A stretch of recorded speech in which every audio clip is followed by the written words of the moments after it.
Define the problemo. Can you say it in English? I don't know I pretty much did. Oh, it was add an O. Come on now. Step 2 is, what is your unique value proposition? Who specifically is your audience? So based on that, Tam, Sam, Som, any follow-up questions that you have before we hop into the 3 steps, and then we're going through examples of how the Tam, Sam, Som, and the 3 steps apply to our businesses. Welcome to another episode of the Melanated Married Millionaires in the Making show, aka the M4 show. King, where can they tap in with us? Y'all can tap in with us at www.them4show.com. Also tap in with us on Instagram at the M4 Show. If you got topics that you want to see, hit us in the DMs. We appreciate you. Now let's get into the episode.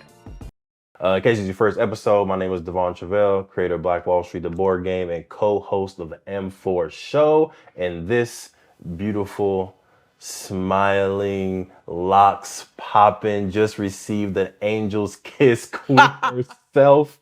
Please introduce yourself. What is going on, everybody? My name is Sinclair, aka the health nerd. When you say obtainable, what does that actually mean? So that just means, like, if I'm a hairdresser, who I can physically drive to or who can come to my shop, maybe that's a little bit easier. But if I have a virtual business, how do you determine who's obtainable and who's not? Good question. I think it's, who can you realistically reach and have them purchase? Mm-hmm. Those are obtainable customers. It's like, who will actually see my ad, click on it, come to my website, and possibly buy my service. Exactly. Gotcha. And again, for like Facebook ads, Instagram ads, if you want to have your niche audience be people that are in urban cities all across the world, then you would just put in Chicago, Brooklyn, Houston, LA, Oakland. Mm-hmm. What's another good one? New Orleans. Just trying to show love, huh? You said Houston. Right? Houston, I did say Houston, shout out. But you just put in all those specific centers. Charlotte, possibly, right? I don't know if Riverside, we love Riverside. I don't know if Riverside would make it as an urban center per se. But for us, it's in our song because of where we're located, right? So yeah, definitely make sure y'all understand Tam, Sam, and Som and make those adjustments based on whether you're giving a virtual product or you have a physical service. All right. Queen, ready for the 3 steps? Yes. You know step 1 because you are a devout scholar and you have read the Launch It book several times, and you know the person who wrote the book. And you've been in, you know him, and you've been in several workshops. So step 1, what is it? Define the problemo. Can you say it in English? I don't know what. I pretty much did. Oh, it was add an O. Come on now. Define the problem. Uh-huh. So you want to, we are about creating like solutions-based entrepreneurship. Yes, and so you want to define a problem that you're actually trying to solve within this market. So whether it's, unhoused, whether it's financial literacy. I'm trying to think of world hunger. Something that a lot of people. To clean water. Yes. All good problems to be solving with a business idea, so that not only does your business, make money, hopefully gain you financial freedom, generational wealth, all those good things, but you're also making a difference in the world. So again, define a problem that you want to solve. It can be something big like we talked about. It can also be, I always like the example of like, I don't want pulp in my orange juice. So like a little filter that takes out pulp. Mm-hmm. Of course, you could just buy no pulp orange juice. You could. But before there was no pulp orange juice, there was somebody out there that said, well, if I put a little filter here on the spout that strains out the pulp, boom, no pulp orange juice.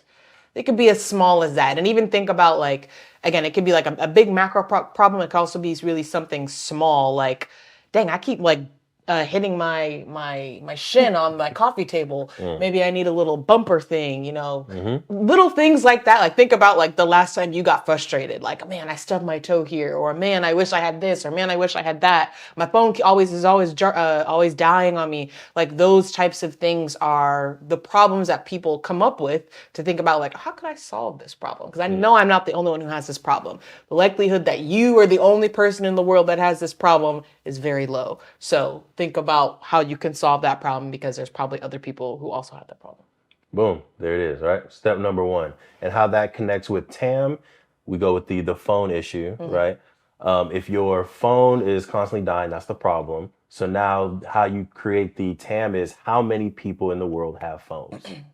That is now your TAM. If you want to niche down, it can be how many people in the world have iPhones. It can be how many people in the world have Google Pixels or Androids. It's 2.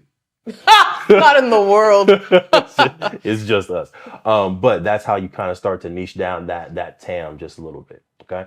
Step number 2 in this 3-step on how to start your business, or 7 steps. We're going over just the 3 today. We'll go over the next 4 another day.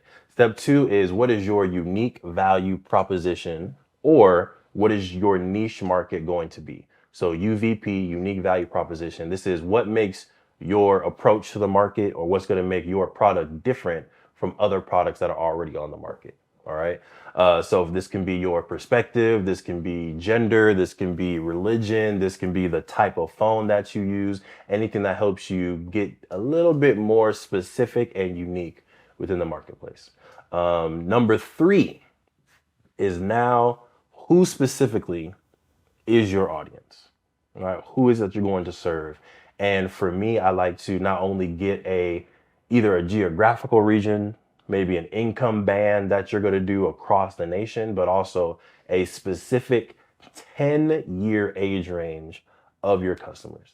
I do that because the people who listen to music at 45 listen to completely different music than a 15-year-old, right? People that are wearing, or people that get their locks done at 50 probably need a different care, a different vibe than someone who's getting their locks done at 16. People who are wearing Jordans at X age are going to be different than baby Jordans, right? So you just want to make sure that your audience is specific and you're producing a product or a service with their culture, their age range, their music preferences, all of that in mind for the product. Queen, anything you want to add for those first 3 steps? I feel like this trips a lot of people up because it seems counterintuitive, because you want to be able to service everybody possible.